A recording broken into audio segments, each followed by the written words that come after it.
JB here, JB here. Hope everyone's doing outstanding. Wednesday, January 7th, 3:31. On this fine afternoon, really quick rant, talk about the market, some names. I'll go from there. When I was ready to get on the rant, S&P SPY was somewhat flat, and then in the last 10 or 15 minutes, things have taken a little turn. And not too much of a turn, but considering the market we've been in for the last couple of days, down 0.3% here on the SPY over the last 30 minutes or so seems like a pretty big move. But despite the little pull here in the afternoon, some of the names that I'm watching, it's I wouldn't say that they're not reacting, but they're kind of holding up. So anyway, take a look at the SPY. Talk about 693 being possible resistance. Sure enough, what happened here today? Got up to 693.96 on the SPY at the noon hour, and then that was the top, and we've been kind of chopping around, slowly melting. 693 at 2 o'clock, and then just seems like the sellers came in. We just broke 690 on the SPY here. So outside, well, it was looking to be 4 days in a row to the upside, so it looks like we'll close red pending any crazy shenanigans. And then all eyes are going to be on the jobs report come Friday. You had the JOLTS report out this morning at 10 o'clock, much worse than expectations. So I talked about Friday. My concern is a monster jobs report, right? One of these blow the roof off jobs report where the unemployment rate ticks down and exceeds estimates by a substantial amount. I think if that happens, market's gonna take it on the chin. We're gonna have 1.5%, 2% to the downside.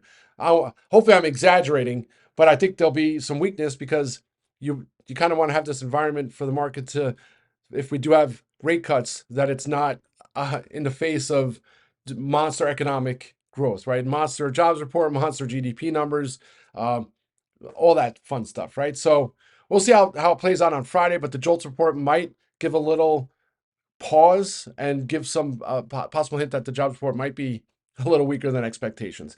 But that's Friday, and then talk about next week we have earnings season, so that will. I'm trying to look. Yields are down. Sorry, a second. VIX is up 4%. All right, so earnings season starts Tuesday, and then we'll start to get some more data. So I wouldn't call it back to normalcy, but it'll give less less things for folks to talk about, right? What's the next narrative? Yesterday was the Franz Ferdinand moment over the weekend, right? That's what they were saying in Market Watch. Oh my gosh, let's find another headline that we can correlate markets to. Oh yes, let's correlate to Franz Ferdinand that marked the start of World War One. Just sometimes all you do is laugh. What was it yesterday morning, or maybe it was this morning? So there was another piece saying that crypto was selling off because Venezuela people were not able to access crypto, or some crazy quote like that. Oh, they couldn't access crypto, so commodities were going higher, gold and silver, but crypto was selling off. I just think some of these quotes, I'm like, not only is it crazy, or I shouldn't take things with a grain of salt. I'm not trying to call people crazy, but maybe there's some, maybe I'm the one who's crazy, and maybe I'm completely off base with that. But number one, to come up with that thought, and then number two, to actually have a publication publish it, right? And then it gets to the point where I get to read it. It's like that big typo. The front page of Market Watch one morning, there was a huge typo, or I don't know if it was grammar error or what have you, and there it is. I'm reading it, and then it was taken off the page and re-edited. But things that get through now, just mind-boggling. All right, so that's overall. I don't want to get too much of a rant. Just quick on some individual names. I wouldn't call today a harvest day. I was hoping for another harvest day, but today was kind of like a protect myself kind of situation, right? So just quick, I'll talk about RH. So RH was a monster trade, closed the last of those 215s for 600% towards the end of the day yesterday. I got those 240s, right? And the plan today was hopefully there was a follow through day, breaks 215, gets to 220 plus. I can lock some in to cover costs and ride the rest into what could be a possible catalyst on Friday with the decisions on the tariff, possibly, right? But it opens at 217. Looks like it's going to break through, and all of a sudden, they pulled the carpet out, and it goes from 217 all the way down to 204. It's chopping there. I don't want to be in a spot where I see that position go red, so I close those calls out flat. I'm not typically one who buys weekly strikes or next week strikes for $2. That's just not my risk reward profile on a strike that's 15% out of money. So with that in mind, and the possibility that, hey, it could pull back under $200, I close those out. The thing with RH though is the premiums are holding up pretty well, and despite it, I mean, it's down 0.5% here. The premiums on the 240s are still 140 by 225, but it won't take much. It can have a 3-4% gap down day tomorrow, and the premiums will get crushed. So I'll continue to look for opportunities to play RH. happy to make a profitable trade on that today, yesterday, close those out, can sleep a little better tonight, and then revisit. So that's RH. So then also in the morning, SG was running, and I think it's the second or third day in a row SG has had a gap and go. Just different from the previous days is that it kind of held the gains. The next thing you know, it's at 775 by the noon hour. So there were a couple thoughts in my head. Do I get some January strikes, some more to take advantage of some follow through? Do I just close the position? That was kind of the plan that I was thinking at the open. But considering I almost got him out for a double, some at almost for a double at the open, I'm like, let me just go get some February strikes, not much further out. And then you start looking at the chart, and if I have some patience, and if this story in regards to Sweet Green is not, it's not the end of the story. It's either the early stages of a bounce or what have you. I, I think it trades higher. So with that being said, I closed.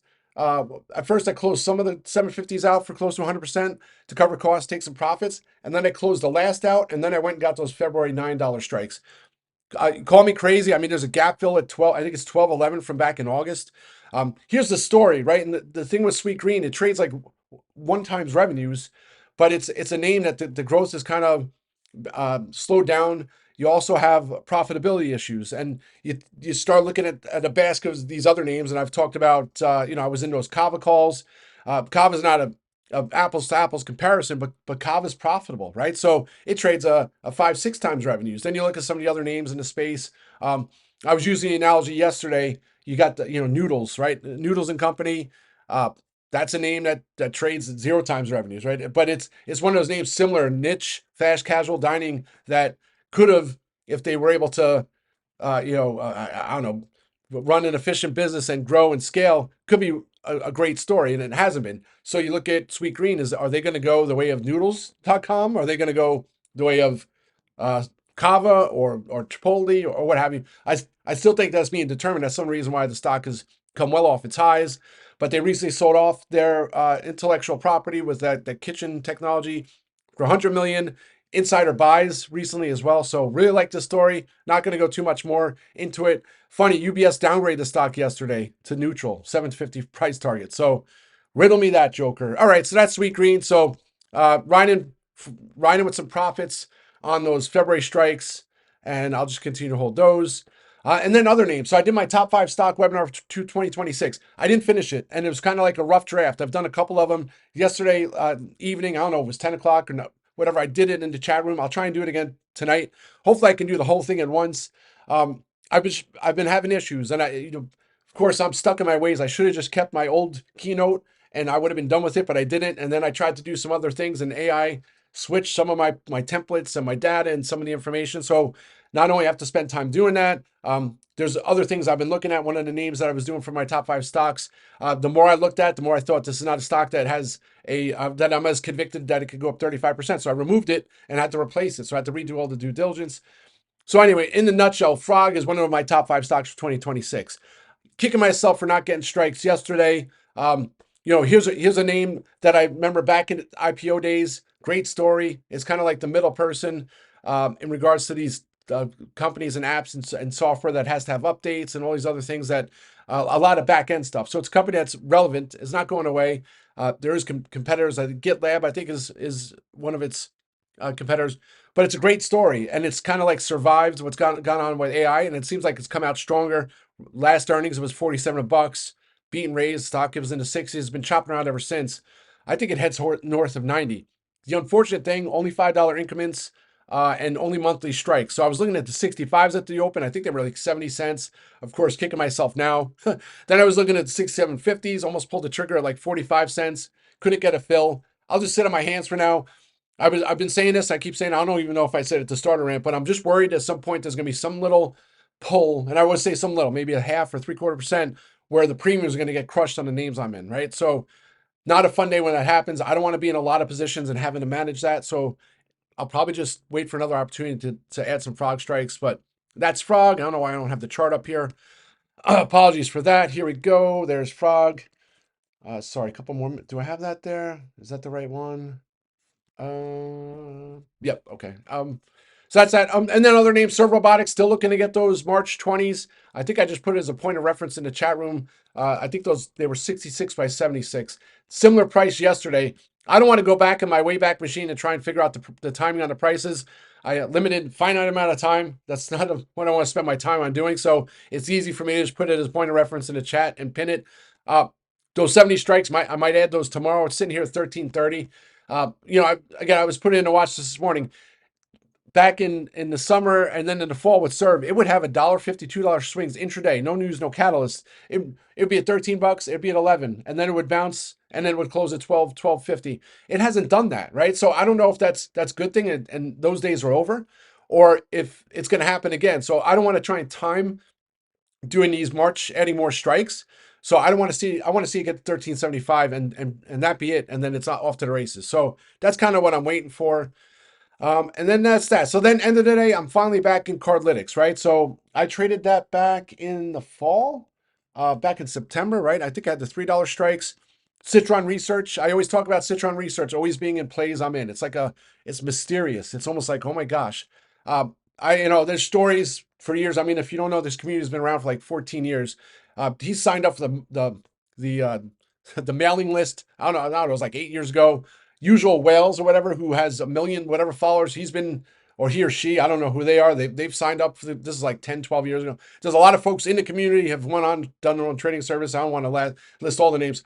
Doesn't mean it's not anything here, but it's not a far cry or far to think out there that maybe he's got his little ears on the watch list or what have you. But needless to say, he was bullish on Cardlytics and then not a peep ever since. So some of that, you have the open meme craze that was going nuts back in the summer and the fall. So finding some other names that kind of have the same kind of profile, oversold, great story, potential to really get going. I talk about Cardlytics, and you can make the case that Cardlytics is a $10 stock right now, right?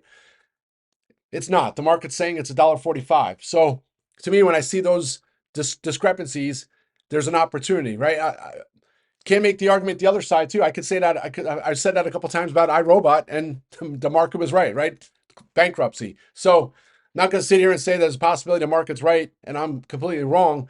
But at 15 cents for an April strike, that's $1.50 out of money. I'm going to go for it, because if this thing moves, it's not going to matter if I have the $3 strike, the $4 strike. They're going to be up a couple 100%, if not much substantially higher. So, the whole backdrop, and I'll put it on a watch list. I mean, Cardlytics has line of sight to over 50% of all the transactions on the planet.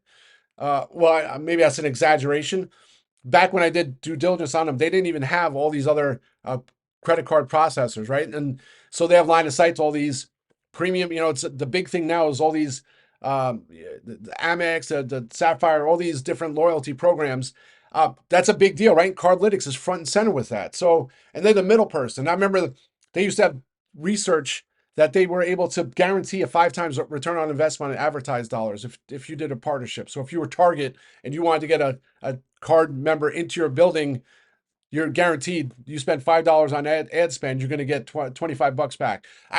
Anyway, rants for other days. Just a great story. I was kicking myself back in September because I had to chase the calls when he came out with his big squeeze, his big pump, right?